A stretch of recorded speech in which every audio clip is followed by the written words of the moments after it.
So my most overrated things in life are celebrities, cruises, and getting abs.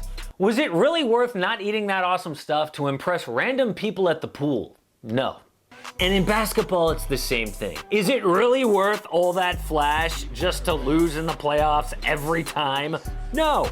This Top 5, Bottom 5 Friday is about the overrated and underrated players in the NBA for 2020. I'm looking at things like all-star votes, contracts, and the general popularity. You could probably guess some of them, but I'll explain why they are the most under or overrated players in the league. Hey, it's Casey. It's AM Hoops. It is Friday, which means we're doing Top 5, Bottom 5.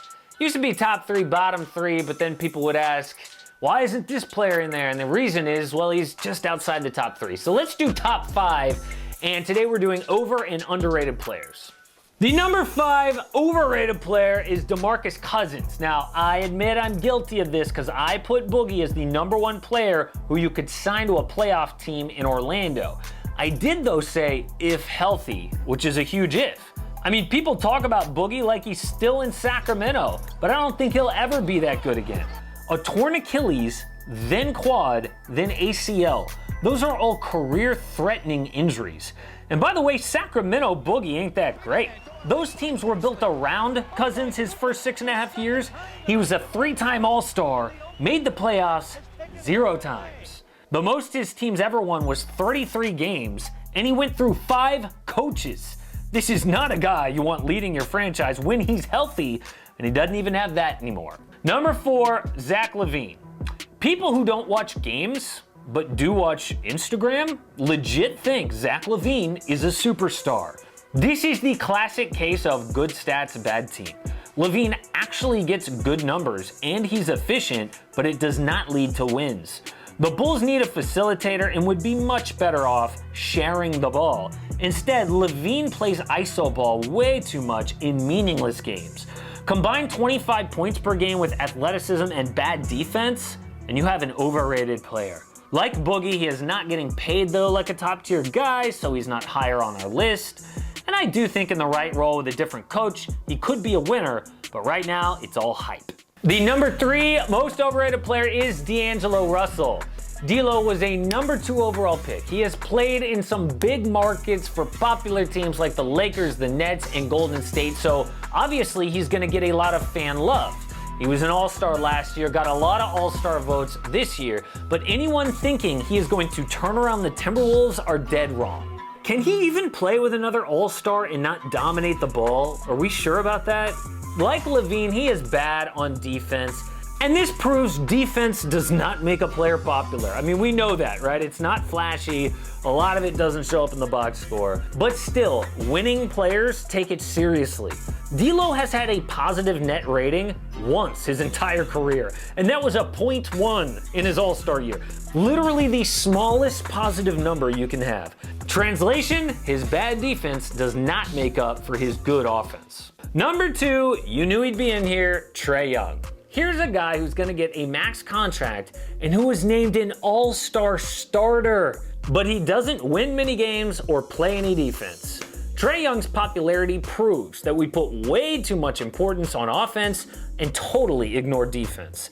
And that shows how great of an offensive player he is. I mean, he is 4th in offensive real plus minus behind only Harden, Giannis, and LeBron. But his defense ruins it. When all-star teams were announced, Trae Young, 29 points per game, 12 wins, starter. Bradley Beal, 29 points per game, 15 wins, not even an all-star. Devin Booker, 27 points per game, 20 wins in the West, also not an all-star. Someone's overrated.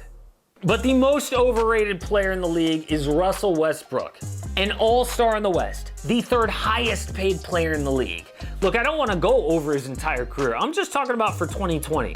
Yes, he had that good stretch, but do you realize the Rockets are going super small ball, a style no one knows is gonna work, just because of Russell Westbrook? he can't shoot. So the Rockets had to trade Clint Capella, who also can't shoot. The best players in the league are versatile. They can do a lot of things. They are plug and play. LeBron's team needs playmaking. He leads the league in assists. Russ's team literally needs the perfect system for him to play well. Also, he takes away from other good players. Russ would help really bad teams to be better, but he would hurt really good teams, like a Boston or a Miami or the Clippers, because it would be the Russ show. Look, Russ is great at what he does, but he is not even a top 15 NBA player. Let's go to the underrated players. Some guys you might think should be on here aren't. For example, Pascal Siakam. Look, people do know about him. They rate him highly. The secret is out. He got the second most votes for All-Star among frontcourt East players behind Giannis. He got a max extension. So let's start at number 5, and that's Ben Simmons. I made an entire video on how underrated Ben Simmons is. People are so obsessed with his lack of three-point shooting, they completely ignore and talk trash on him despite being elite at everything else. A candidate for Defensive Player of the Year, high basketball IQ, leads his team in assists, and is efficient. Had the Sixers put shooters around Ben Simmons, this wouldn't be an issue. Instead, they rank 3rd from last in three-point attempts, and people call Ben Simmons an average player. Number 4, Serge Ibaka. Pascal Siakam gets the love. Kyle Lowry sounds underrated, but he's been an all-star the last 6 years. He's a top 10 paid NBA player. Serge Ibaka has never been an all-star. He's a huge reason why the Raptors didn't drop off when they lost Kawhi. Serge is having the best season of his career too. At 1.8 straight double-doubles, the longest streak by a Raptor since Chris Bosh. He holds opponents to 49% at the rim, and he shoots 40% from downtown on offense himself. Toronto has missed Marc Gasol, by the way, for almost half the season, but they didn't miss a beat because of Serge Ibaka, and he does not get enough credit. The number 3 underrated player is TJ Warren. Now here's a guy no one talks about. At least you know who Serge Ibaka is, right? You could argue most Pacers are underrated because that's just what kind of team and city it is, but at least we know of Malcolm Brogdon, Victor Oladipo. Domantas Sabonis was an all-star this year. TJ Warren, though, is a positive on offense and defense, and his last team just threw him away. Indy basically got him for free in a Suns trade, and now he is one of their best players. He scores about 19 points per game. He's efficient from downtown at 38%. He's also a good wing defender, which is the most valuable skill in the playoffs. Jimmy Butler might hate this dude, but most people don't even know he exists. Number 2, KLAY Thompson. Now it is hard to say that a guy with a $190 million contract, 3 rings and 5 All-Stars is underrated, but KLAY can somehow pull this off. Now he is not number 1 on our list because he still does have all those things, but he still doesn't get enough credit. This year he was injured, so I think people forgot even more about how great KLAY Thompson is. For example, his defense. Wing defenders generally get great steal numbers, they get some blocks. KLAY doesn't really do those things, but he is still a fantastic defender. He is proof that stats don't always tell the story. KLAY is key to the Warriors' switchability. He is a longer, stronger, and bigger than he gets credit for. All that, and he's only been on 1 All-NBA defensive second team. Oh, but at least we think he gets credit on offense, right? Well, we see the shooting, but KLAY creates shots. He moves great without the ball. He is a great passer, and he is a huge reason why the Warriors have the best spacing in the league. But the most underrated player is PJ Tucker. PJ Tucker is just as important to his team as KLAY Thompson, but without any of the accolades or the jewelry. Tucker is more famous for his shoe collection than his basketball.